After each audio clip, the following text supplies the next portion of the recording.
Selamat siang. Assalamualaikum warahmatullahi wabarakatuh.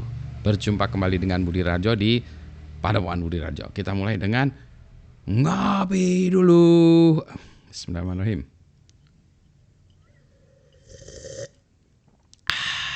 Kopi kedua hari ini dari Aceh, Gayo. Siang karena tadi pagi udah ada kerjaan dulu ya. Sabtu ngajarin Python programming. Nah, sehari sebelumnya sih ini ngurusin IoT masih ya. Ini ngurusin IoT weather ini station. Ini sebetulnya ini jalan nih. Ini aduh saya nggak kelihatan ya. Sebentar saya belokin. Chat. Nah, ini ya alat ini lagi ngirim data nih. Sensornya ini ya, tapi ini lagi eksperimen aja sih. Kemudian ngirim data, itu datanya dikirimkan terus di backendnya dengan menggunakan Elasticsearch, kalau dulu InfluxDB. Anyway, ini sekarang mari kita diskusikan soal mendesain program IoT dengan menggunakan microcontroller. Jadi microcontroller kita ada banyak ya, ada yang sekarang kita gunakan banyak ESP, basisnya masih ESP8266 ya. Kenapa demikian? Karena harganya murah. Saya lupa 30.000 ya, 30.000. Ini 32, ESP32 ada LCD-nya lagi. Lupa nih harganya berapa. Kalau yang tadi yang ESP8266 itu tadi harganya 30.000. Bayangin 30.000 ya. Sensornya malah lebih mahal, 20.000 sensor. Jadi itu tadi ya segeblek itu 50.000 lah ya, weather sensor 50.000. Hasilnya kayak gimana? Nah, hasilnya sebentar saya tunjukkan dulu ya, sebentar. Nah, hasilnya kira-kira seperti ini nih. Ini sebetulnya saat ini ada 3 sensor yang sedang ngirim data ya. Ini statistiknya ini baru dimulai kemarin sih. Jadi ya baru segini aja lah datanya ya. Oke, anyway, balik lagi. Bagaimana kita mendesain program dengan menggunakan microcontroller kayak gini ya, kayak tadi. Yang jadi masalah tuh gini. Ini si microcontroller ini tuh dia kemampuan processingnya ya, kemampuan komputasinya itu masih rendah sehingga dia itu belum bisa kayak komputer ya, yang prosesor yang hebat-hebat itu ya, yang prosesor komputer kita tuh yang belum bisa melakukan multitasking, multi-threading, nggak bisa ya, itu yang dilakukan oleh si prosesor yang hebat itu. Kalau ini masih single tasking, single thread ya. Jadi jalurnya cuma satu ya, jadi di jalan satu ya, cuma itu aja ya. Jadi urutannya itu sangat penting, lokasinya itu sangat penting. Sehingga kalau dia stuck di tengah jalan ya sudah berhenti gitu ya. Nah, repotnya adalah itu ya, gimana mendesain itu. Mari kita lihat dulu ya sebetulnya yang saya maksudkan itu apa sih.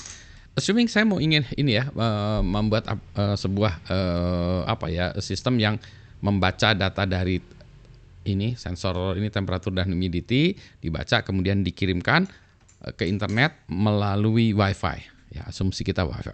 Dia bisa pakai LoRa, pakai Bluetooth atau apapun, tapi asumsi kita ini dengan menggunakan WiFi. Jadi ceritanya, nah gimana mendesain ini? Nah sekarang menjadi masalah tuh gini. Kita breakdown dulu ya, tasknya menjadi beberapa hal. Tasknya itu tugas-tugasnya apa aja ya sekarang ya dari task ini. Yang pertama ada task dia membaca data. Jadi task membaca data ini, ya, membaca data, temperatur data. Yang kedua connect ke internet, ya, satu connect ke internet atau connect ke access point tadi ya. Terus yang berikutnya yang ketiga itu adalah mengirimkan data dari sini ke internet. Jadi ada 3, baca temperatur, humidity atau baca data, connect ke access point ya, yang connect ke internet lah ya, yang ketiga baru nge-push data. Nah, urutannya gimana dulu ya? Soalnya kalau kita karena tadi urutan desain programnya apa ya gitu, apa dulu ya? Apa kita set up internetnya dulu ya?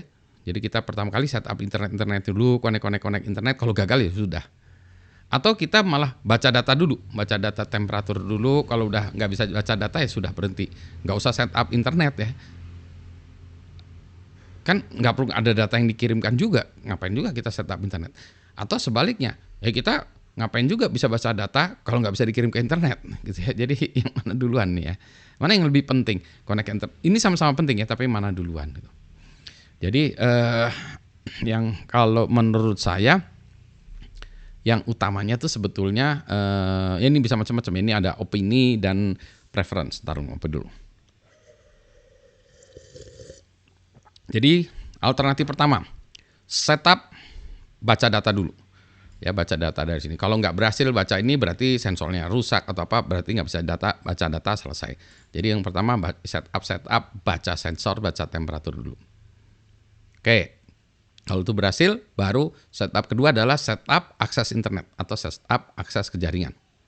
Ya, baru yang ketiga kirim data. Itu normalnya begitu. Atau setup dulu. Connect ke internet dulu, connect ke jaringannya dulu ya. Oke, udah bisa connect ke jaringan. Baru setelah bisa ya, setelah berhasil connect access point, dapat IP, baru kita baca datanya ya, baru kita setup ininya sensor-sensornya, baru coba baca data ya. Kalau berhasil baru kita push. Jadi kalau yang pertama tadi, kalau kita membaca data dari sensor sudah gagal ya sudah selesai. Kalau yang kedua, kita punya alternatif ya, tadi baca akses internet, baca sensor gagal, kita bisa masih ada alternatif nge-push data ke internet, tapi datanya kita push, kita kasih tahu di server sana bahwa sensornya rusak, nggak bisa capture data atau apapun ya. Nah, itu ada gitu ya. Nah, jadi kalau saya di sisi server ya, saya menunggu berita nih. Kalau tidak ada connection, nggak ada connection nih, nggak ada data sama sekali. Ini udah 10 menit nggak ada data, atau 1 jam nggak ada data, atau seminggu atau 1 hari udah nggak ada data. Berarti device-nya itu nggak jalan, either internet connection-nya nggak jalan, ya itu, atau rusak semua. Ya. Pokoknya internetnya nggak ada koneksi, nggak ada data. Bisa jadi network-nya nggak jalan, device-nya bisa jalan, tapi access point-nya nggak jalan. Pokoknya nggak ada data ya, bisa jadi itu.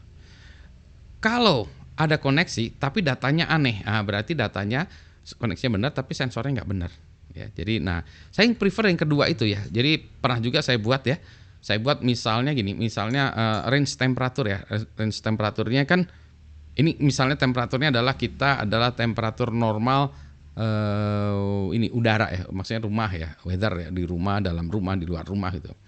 Nah jadi kalau sensornya nggak jalan, saya tetap push data tapi saya kasih temperaturnya 99. Ya. Atau kalau mau minus 99 juga boleh ya. Jadi kalau di dalam server nanti diterima data, plus 99 temperaturnya, berarti itu sensornya rusak. Karena nggak ada temperatur luar ini 99, kecuali mungkin di planet lain ya. 99 derajat, jadi nggak ada gitu. Jadi bisa gitu juga ya kita buat. Terus bisa kita juga buat ya, misalnya 99 itu dia nggak bisa sensornya nggak kebaca. Atau 98 atau 95 adalah sensornya kebaca tapi meragukan ya kalau datanya nggak ini. Jadi kita sebenarnya bisa ada angka-angka. Nah ini ini tergantung kita, angka-angka yang kita gunakan sebagai indikator ya, sebagai indikator. Jadi kita memberikan datanya itu kita sisipkan pesan juga dalam datanya itu. Tetapi kita harus ingat ya, itu harus didokumentasikan karena nanti program yang sama digunakan juga untuk misalnya mengukur temperatur kompor atau sistem tungku, yang mana 99 sih sangat mudah tercapai. Maksudnya lazim, jadi itu bukan angka yang aneh gitu ya. Sehingga kita bisa tahu 99 tuh masih angka yang normal gitu ya. Jadi itu misalnya gitu ya. Gitu ya. Atau apalagi gitu ya. Jadi bisa kita masukkan begitu. Itu assuming kita normal ya. Nah, kalau dalam perjalanan ini udah kirim data ya, tag. Terus si sensor ini tidak bisa nge-push data. Ya pas sampai nggak bisa nge-push data, ada macam-macam tuh. Ada server yang ditujunya memang lagi down. Nah gimana sih alat ini? Tetap coba ngirim data atau gimana? Atau dia ngirim data ya, gagal. Berarti yang data yang sama dikirimkan lagi nanti gitu misalnya. Misalnya kita set kirim datanya 5 menit sekali ya. Kirim data gagal. Berarti 1 menit lagi akan dicoba kirim data yang sama. 1 menit lagi coba kirim data yang sama sampai 4 menit gitu ya. Habis itu data yang kelima berarti data yang sekarang ambil data baru, kita coba lagi gitu. Bisa seperti itu. Atau kita trace back. Ini nggak bisa ngirim data ke sana, itu adalah servernya down kah atau akses internet kita yang putus. Ya bisa jadi akses internet kita putus. Nah kita balik lagi, access point kita nyala nggak ya? Kita dapat IP nggak ya? Nah itu yang harus kita desain di dalam ini ya codingannya itu. Jadi dalam codingannya itu ya, kalau kita tidak bisa akses internet kan kita berarti mulai dari awal lagi ya. Bagusan dari awal lagi dimulai. Gitu ya. Mulai lagi dari awal gitu ya. Jadi karena kalau kita lagi jalan alat yang kayak gini tadi itu kan ya. Yang ini tadi ya sensor ini kan kita nggak ada tampilan ya, nggak ada interface-nya. Jadi kita nggak tahu si alat itu ngehang ngirim data atau tidak kirim data ya. Jadi kita nggak tahu alat-alat kita ini jalan atau enggak ya. Makanya enaknya kalau di alat-alat itu sendiri ada indikator. Misalnya kasih LCD yang gede gini ya. Ngejeblak, deng, ini mana atas bawahnya nggak tahu ya. Ini kayaknya atas bawahnya gini. Silahkan kasih indikator. Wah, sensor gagal kirim data atau pokoknya state dari si itu harus disampaikan ya. Supaya dia tidak stuck di satu tempat ya. Wifi nggak bisa diakses atau apa, dia mulai lagi dari Wifi tidak bisa diakses, mulai lagi Wifi tidak diakses gitu ya. Apakah itu akan terus gitu atau dia ada ya nunggu time outnya aja atau gimana ya? Gitu ya itu kalau ada gini juga. Yang menarik juga nih sekarang ada yang ini layarnya lebih kecil. Nah ini saya juga senangnya Pak saya pengen gunakan ini juga untuk nih ya, layar kecil juga mengindikasikan ini sih microcontrollernya ini lagi ngapain gitu ya. Kalau nggak ada juga gimana? Berarti pakai blinking LED deh. Sebetulnya pakai LED. Misalnya biru itu lagi coba kirim data, merah apa gitu. Jadi kalau ada yang LED-nya berwarna-warni bisa kita itu kan. Kalau LED-nya lebih dari satu juga bisa kita ini kan ya. Biru itu artinya koneksi internetnya ada. Merah itu gagal atau hijau itu berhasil ngirim data. Set tadi udah ngirim data. Set ngirim data. Misalnya merah sensor itunya nggak jalan ya, bisa kita pakai ini. Pakai itu. Kalau LED-nya cuma satu ya berarti mungkin blinkingnya kalau nggak jalan ya blinkingnya kalau nggak jalan sensor itunya misalnya temperatur apa sensor temperatur humidity ini kayak belepotan ya. Bentar. Kalau sensor temperatur humidity-nya nggak jalan dia blinkingnya cepat. Menarik perhatian gitu ya. Kalau jalannya oke, setiap dia ngirim data cet dikirim data lagi, kirim data selesai, mati. Kayaknya gitu ya. Terus atau cacat.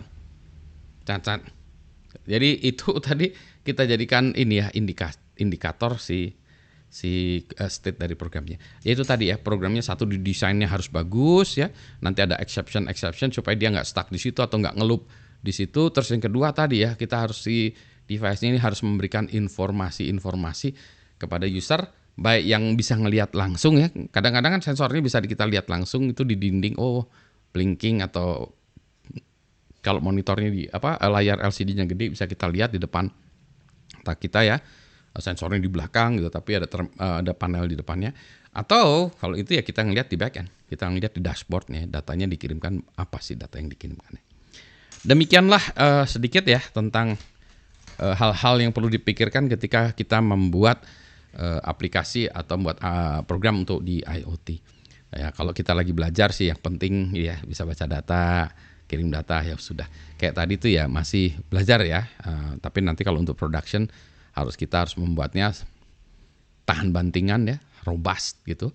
Dan juga ada user interface-nya yang tidak harus graphical user interface, tapi ada user interface yang bisa memberitahukan kepada manusia state dari si perangkat itu seperti apa. Gitu ya.